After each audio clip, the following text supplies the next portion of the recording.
Yesterday we talked about worship and how significant that is. Today we're going to be still on the idea of our spiritual service to God, our worship to God. And one of the arguments that's going on and has been for as long as I've been alive anyway, is trying to get a handle on the difference between worship with a big W and worship with a little w. Or, you know, when Paul tells us that we present our body as a living sacrifice, and he says, and this is your spiritual worship, that you're doing. So we have always going to have some conflict there, because there's a definite set of rules that God gives for organized worship or assembly worship. And what I try to do on that, and this is kind of preview stuff here, but what I try to do on that is, whenever you see, he's talking about in the church, when he says that usually is the word for assembly. And there are rules for every day. There's rules for Friday afternoon at 4 o'clock. We don't lie. We're always kind. We are sensitive to people's needs. We're upright and moral. Those rules are universal for us all the time. And when we keep those rules and we live that kind of life, it is a gift to God. It is a kind of worship. There's also the things that we do in the structured sense, and that usually shows up in the Scripture. And if you know me, if it's in the Scripture, that settles everything. There's no more argument. We just, if it's there, that's it. This is God's book, and that's what we do. But when we get to that part, we see the special rules for the assembly. And look at there. How are you doing? Yeah. These special rules for the assembly are, of course, women can speak all they want to speak, except in the assembly, and those kind of things always. So, and we actually have a verse here, a passage here in Hebrews, which was a surprise to me, that Hebrews has so many layers to it, that actually talks about both of these kinds of sacrifices we make, or gifts that we make back. Both our organized worship and our daily service, which is a gift to God. One of our problems is people that we would think of as maybe, we might even label as, say, liberal, they don't understand this distinction. And so they believe anything you can do on Friday afternoon at 4 o'clock, you can do in the assembly. So they're pulling that in. Real legalistic people don't understand the significance of the assembly, so they think whatever the rules are for worship in the assembly apply to Friday afternoon. And so if you have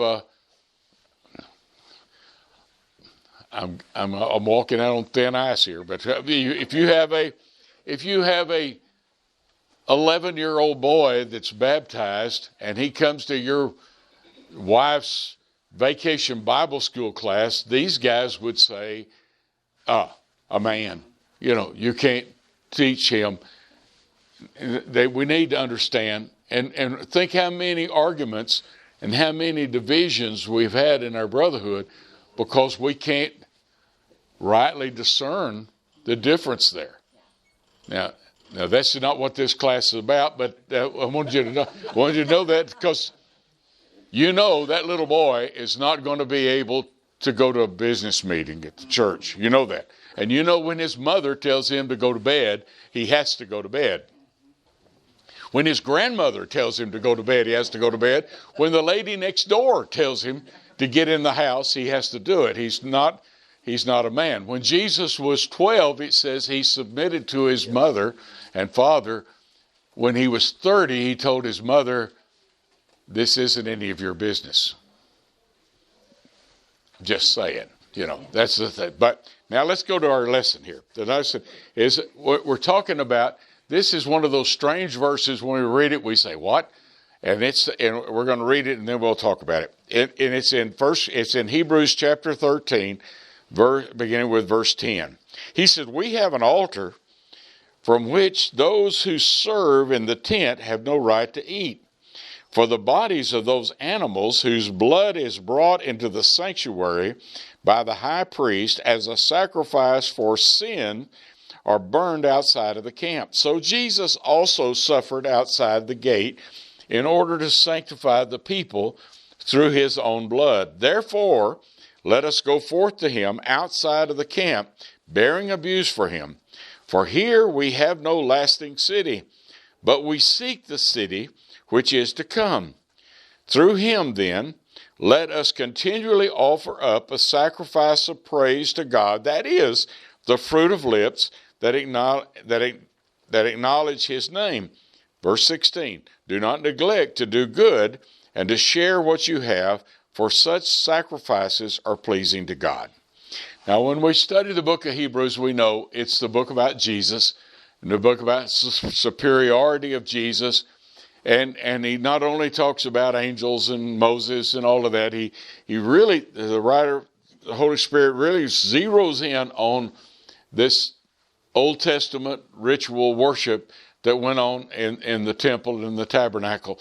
And as he does this, he's like Jesus when he's walking along, he sees a shepherd, he starts talking about the kingdom of heaven is like that. He sees a guy pulling fish in, he talks about that. He sees a guy sowing, he's always looking for parables to pull us back to the truth. The writer of Hebrews does this. So he takes us on a tour of the tabernacle, our temple, and the tour, if you could get in the Goodyear blimp and take the top off of the tabernacle, you would see everything in there is in the shape of a cross. You come up and there is the altar and there is the laver. And you go in and what do you have? Then there is the bread and the lampstand and then that other altar and then the ark. And there it is, just the cross. And everything they point at, John does the same thing, but everything they point at, he says, think about Jesus when you think. When you see this, you think about Jesus. When you see that altar where sins are dealt with, well, that's Jesus. And when you see that laver where the priests are washing, well, he's the one that sanctifies you and cleanses you. And when you see that bread, he's the bread of life. And when you see that lampstand, he's the light of the world. And when you see that those prayers being made and the incense being burned, well, that's Jesus too, because the prayers are in his name. And you see that curtain that separates you from the very presence of God, keeps you alive, really. That's Jesus, because you got to go through him to get to God. And when you see the priest taking the blood in there, well, that priest, that's Jesus, and that blood, that's his blood. You know that. That's what he's doing. Well, he never quits, and he just keeps bringing these things up. And we take this, and so we see this tour not only of the temple but everything. He's pointing in, and here he is. He takes this obscure commandment that when they had this on the Day of Atonement, and when the animals, they didn't. No matter what you saw on a flannel graph, there was no horns and hooves and hides and guts on that altar.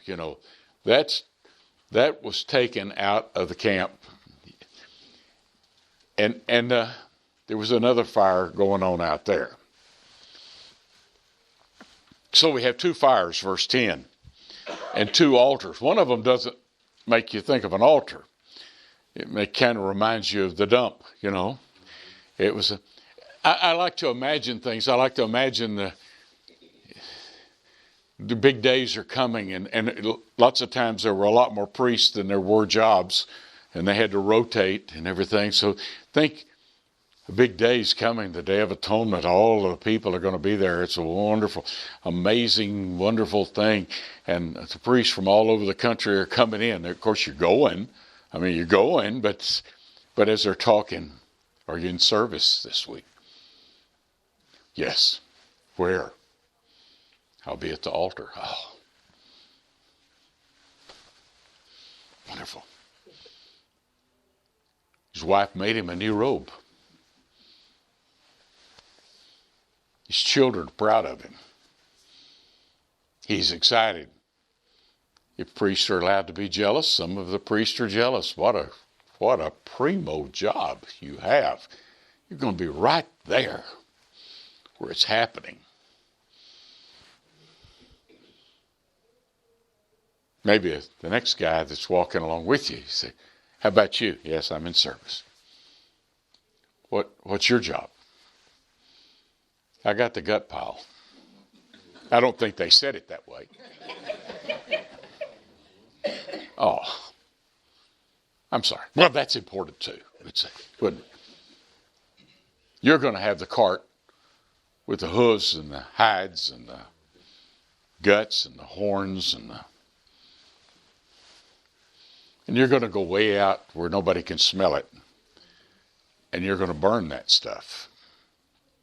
Because we just can't leave it laying around because this was sanctified. It has to be disposed of. And maybe his wife would say, maybe next year. Because, when you come back to town, you're going to smell bad. No matter how many times you go around that fire, you know what smoke does, You're going to miss some of the wonderful stuff that's going on. I thought that a lot of times when we had a bus ministry.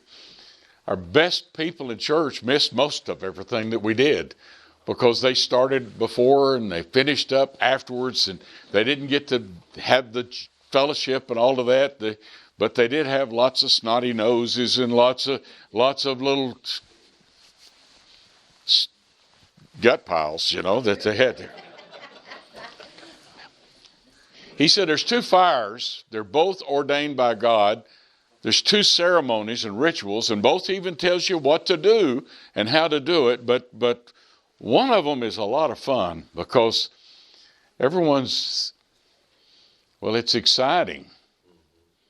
I don't want to be under the law of Moses, but I'd like to be standing there and see that one day, wouldn't you? Wouldn't you like to see that priest with his hands on that goat saying, God be with us, we're a nation full of liars.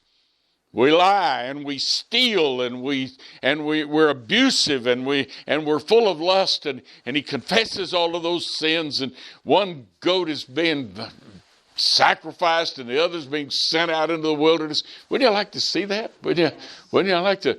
And wouldn't you like to? It would be good to be downwind of that altar at the temple because it'll smell like barbecue, Because and mixed with it will be all the scents of the incense that's being burned, and everybody's clean and everybody is happy and it's beautiful. And all of the music and all of the stuff that's going on. Meanwhile, out in the wilderness, there's a few guys with sticks poking the fire, wondering how much longer we're going to have to stay here till this is done. Two offerings, two fires, both ordained by God, but they have two entirely different purposes. And in verse 11, he takes this and he morphs it a little more, like you see sometimes. We're talking about something and then he's still talking about it, but he's kind of changed the subject a little bit. Now he's talking about not that fire and this fire, but he's talking about that sacrifice in the temple and the one that Jesus made outside of town. And so he talks about two kinds of sacrifices. So, and he's only saved the temple and this outside the gate part. And he's talking to us about it. And he's telling us the significance. The significance of the blood was what? Somehow we have to get it in our mind that sin is serious. And so all of these millions of animals are dying and their blood is being shed. And this same letter will tell us, without the shedding of blood, there is no sanctification. There's no forgiveness. And then he also tells us, but it really doesn't work. It's not really for forgiveness. It's for something else. Stay with me here. It's like baptism. It doesn't wash. It's not the water. You know what it is. It's me doing what God said to do so that he will release this grace that he's offered to us. And so because of that, because of our faithful, that Jew that was taking that animal up to be sacrificed, or those people that were in that big assembly on the Day of Atonement, they understood, maybe. We should understand for sure. What was happening there was, we're saying, God, you're in charge of all of this. And we're going to do whatever you say. No one would decide, no committee said, let's try circumcision. Nobody would do that. God's the one that came up with that. Nobody would say these things.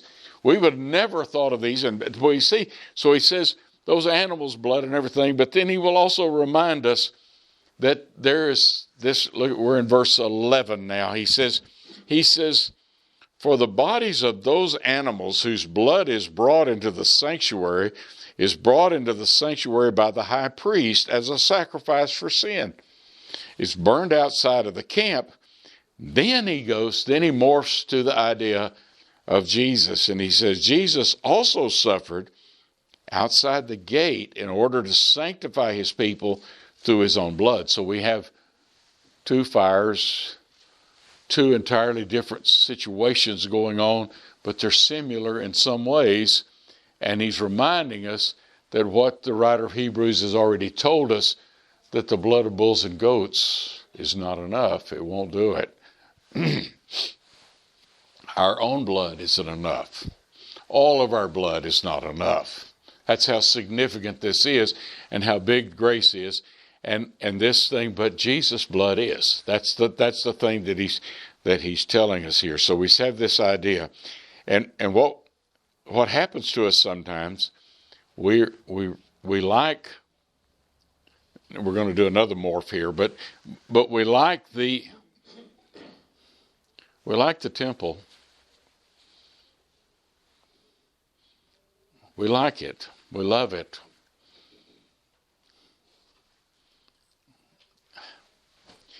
I love to go to church. I had surgery one time, couldn't go for a couple of weeks. I thought I was going to go crazy. Listening to tapes wouldn't do it. I needed to be there.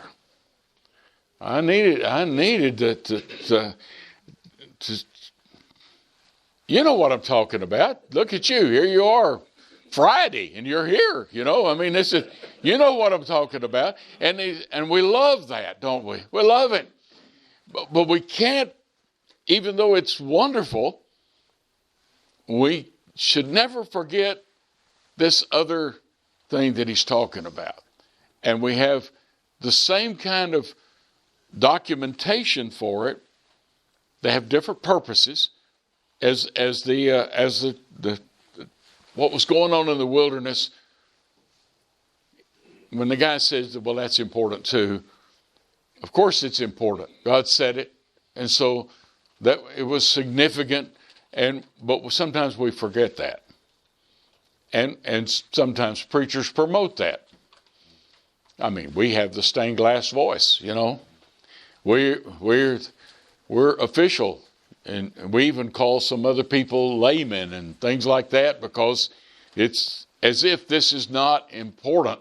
And that's what he's telling us. He's telling us here. So he said, don't miss the wilderness, because some really important stuff happened in the wilderness in the Old Testament. This is where the cleanup for the atonement was taking place. This is where the dirty work was going on. This is where those priests, instead of having everyone say, you really look good. And you know, when that sun was shining right there and reflecting off of those shields and reflecting off of those trumpets and all the stuff that was going on, you looked good.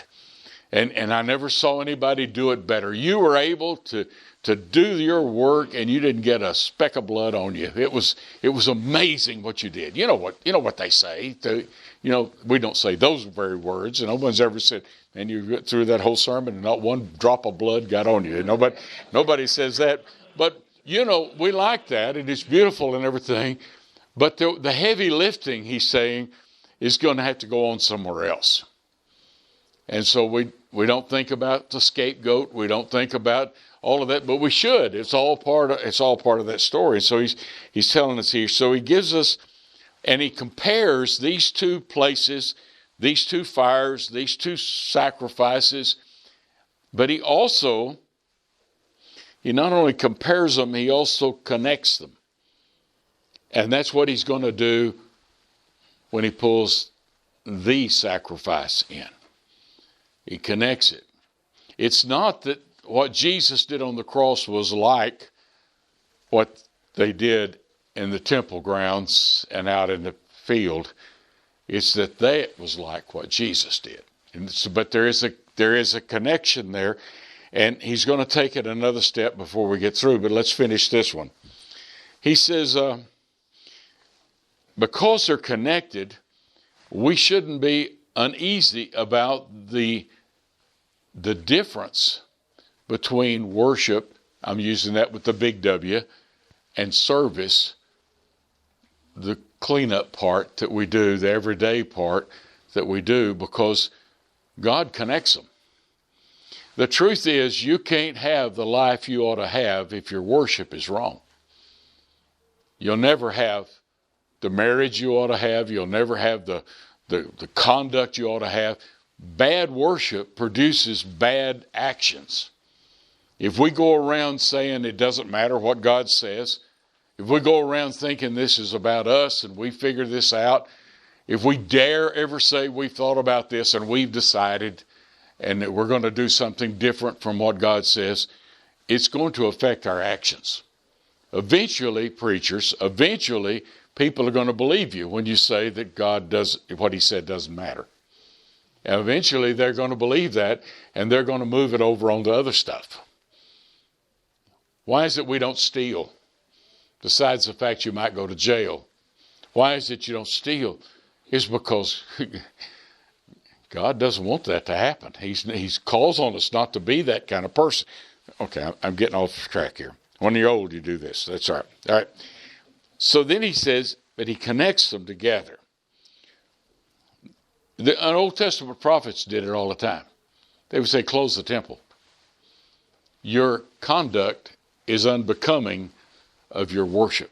Even if you do everything right, it's not what it ought to be. We see what does God require of you?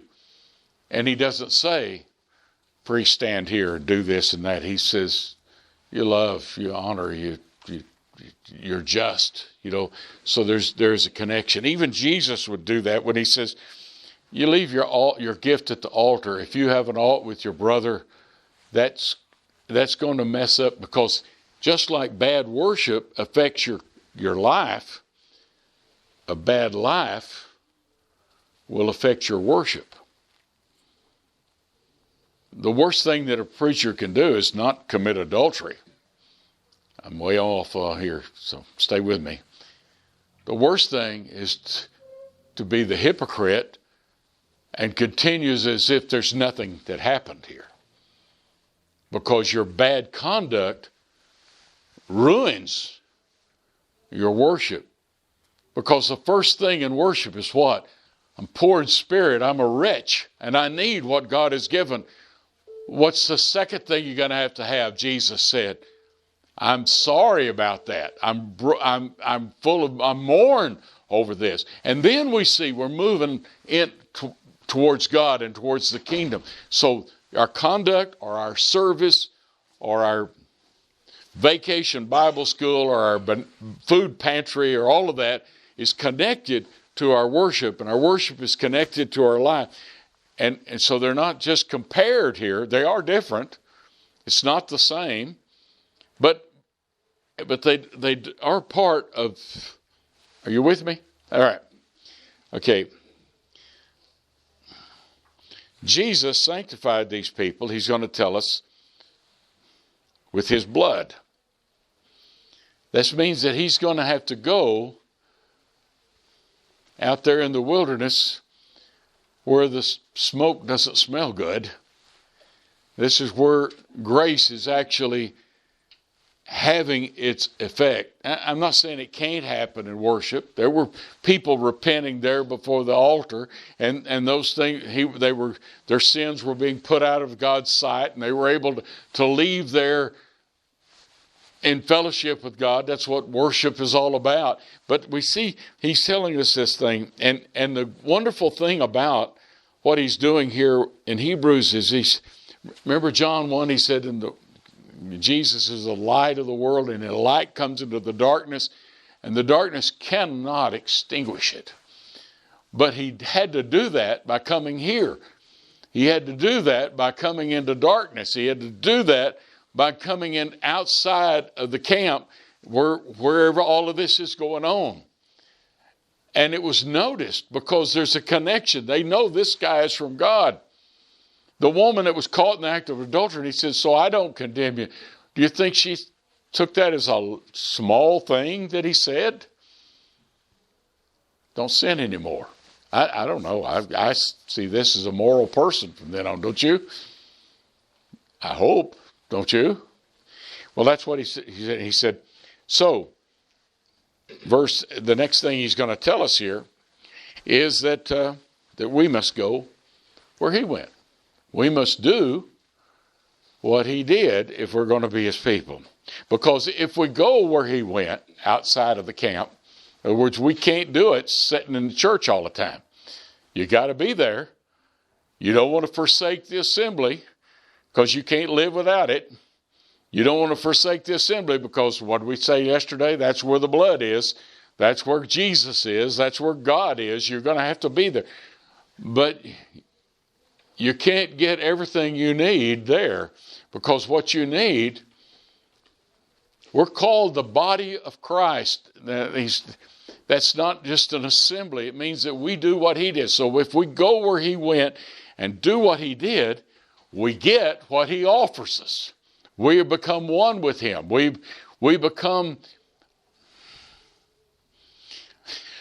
take up our cross and we follow him. Now, sometimes that's hard for us to understand because we're still looking at the wrong place. The wise men, when they came to find the king, they went to a palace. They would have been better off checking out barns, wouldn't they? Because they didn't know where to look for him. And lost people, they come to church because they think that's where Christians are, and aren't we glad that they come? Because Jesus is there, and so that's a good thing. But we need to know that our job is to reach out. There's a temptation. The temptation is significant. And on the last Passover, though, I want you to think. On the last Passover, what the priest was doing at the temple was nothing compared to what the great high priest was doing outside of town.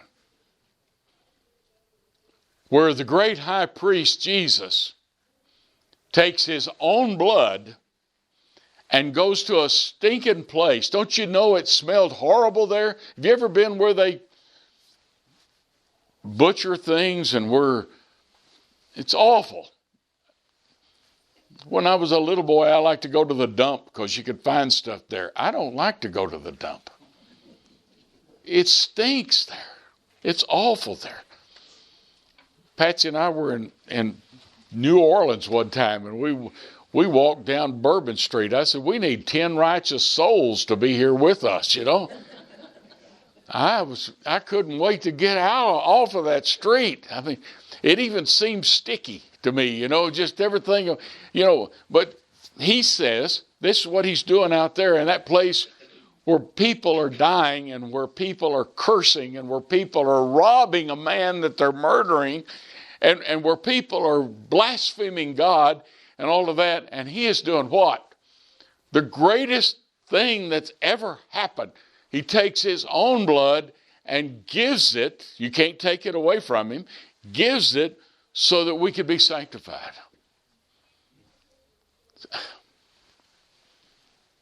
This is important. We need to pay attention to it. Our worship, our organized worship, our assembly worship is an absolute must. We have to do that. And we have to do it right. And we have to keep working at it. And we have to keep thinking about it. But we also, as he connects them here, we also need to know that our life is connected to it. Leave our gift at the altar. Corinthians, the books of Corinthians, it talks about worship a lot in there because they'd really messed up their worship. But what else did it talk about parallel, line by line with them? You're the aroma of Christ. If anyone's going to smell Jesus, they're going to sniff around you, You're a book written by God, read by everybody. That means it's a pulp magazine that you're handing out on the street corner, He says you are ambassadors. Ambassadors don't stay at the capital in their home country. They're out there amongst them. Some of them are like these priests. They have jobs that they'd rather not have. So I have to go to Rwanda. What's wrong with France, But what is their job there? To represent their kingdom, their people. And he said, that's who you are. What else did he tell us? He said, you can't eat the table of the Lord and the table of demons. He's saying your life and you can't say the idols are nothing, so it doesn't matter what I do over there. Oh, really? You're something. You can't be connected to Jesus and connected to a prostitute. It doesn't work. What's going to happen is you're going to lose Jesus. And so even in that situation, we see him telling us that they are connected. And yet we have this mandate here to go outside of the camp. How do we do that? One way.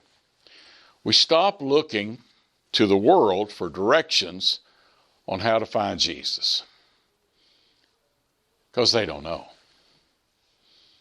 They got some things named Jesus, but we don't do that.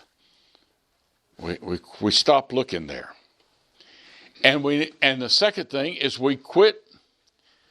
We put up all the resistance we can, and we're wise enough to avoid the leaven of the Pharisees. We're wise enough to understand that we're not to conform to the world, because there's an evangelism is not the right word. There's a mission going on from every direction, not just us.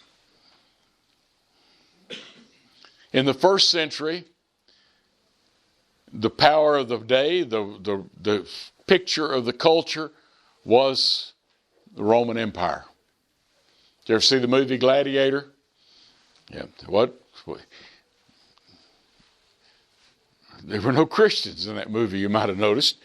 But so what happened to the church when they conformed to the world? Well, it became the Roman church.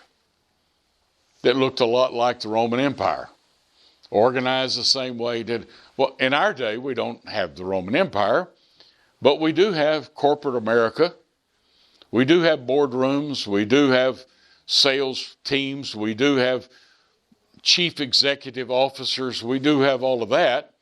And another powerful influence of the world is we have the media and entertainment and showbiz and everything. And so what does the church in a lot of places look like?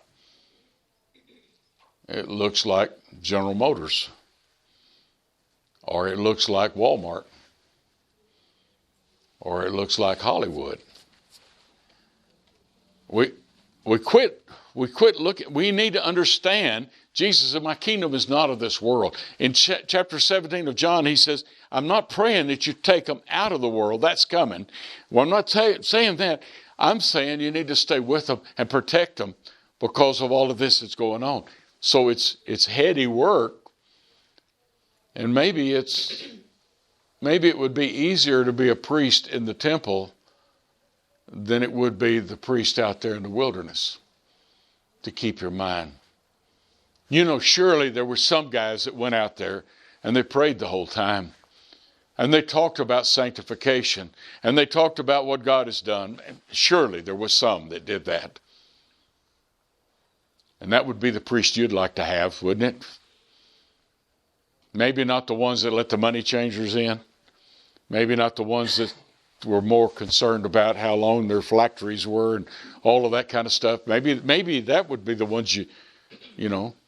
So it's easy to pretend when we're in worship, but when we're outside the gate, sometimes we really have to stay on our toes. And should. Because we don't want to, you know what I'm talking about. That's the second thing he tells us, not to conform to the world. Now, we don't look to the world to find Christ, but we go into the world to bring Christ. And that's this other side of this picture here. Look at verse 15. I'm sure that it was more fun to be if you were in a time machine, to be at the triumphant entry. Wouldn't you like to see that? When all of those people came down there waving those palm branches, taking their robes off and throwing them down for him, and everybody cheering and all that. Wouldn't that be something? Now, the other parade outside of the city to be crucified was not so much fun. Even Simon, who carried the cross, was compelled to go. He'd just soon not have done it. And that's the picture. And so we must never forget what we like, we love, we crave. We make marks on our calendar when there's going to be a big assembly of Christians, and we want to be there if we can, because isn't that something? Isn't that something? Have you ever had a service that just seemed like you thought, oh, what a day. What a day. What a wonderful. We never forget that. But this other one as he talks about the way of the cross. Because look at verse 16. When he returns, one of the questions he's going to ask us is, when I was hungry, did you feed me? When I was naked, did you clothe me? When I was sick, did you take care of me? Now, if you've never been where there's a lot of hungry, sick, naked people, it's nowhere you want it. No cruise ships stop there, you know. It's not a place you want to be. And if they do stop there, they put a wall up around the place where they're selling you the stuff so that you don't see that other, because it's not what you want to be. He says, I'm going to just say one more thing. If we limit our service, which we sometimes call men who serve, to trays and closing prayers, we'll never get it. Because there is a lot that goes on outside the camp.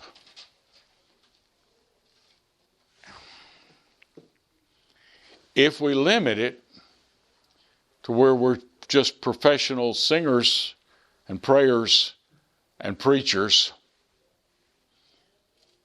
we will miss the kingdom. Now, we have to have this, but we have to have that.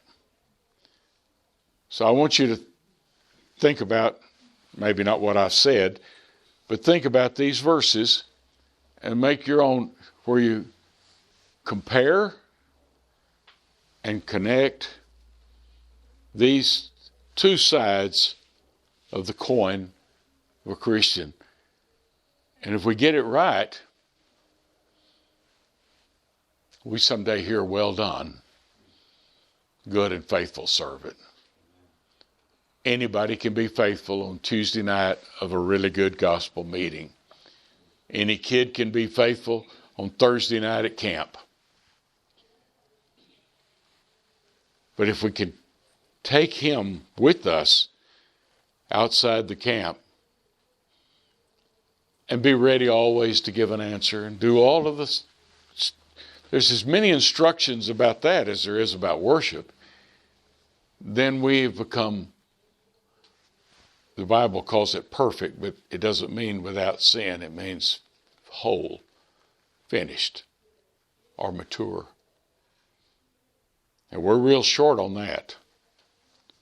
And so this is where we have this opportunity. And I'm going to challenge you and ask you to please at least pray about this. And let's think about, how can I, without giving up one, how can I do more of this other? Because some of us spend all our time out in the wilderness and we miss the worship. But how can we do that? Because I don't want to miss the kingdom, do you? Thank you.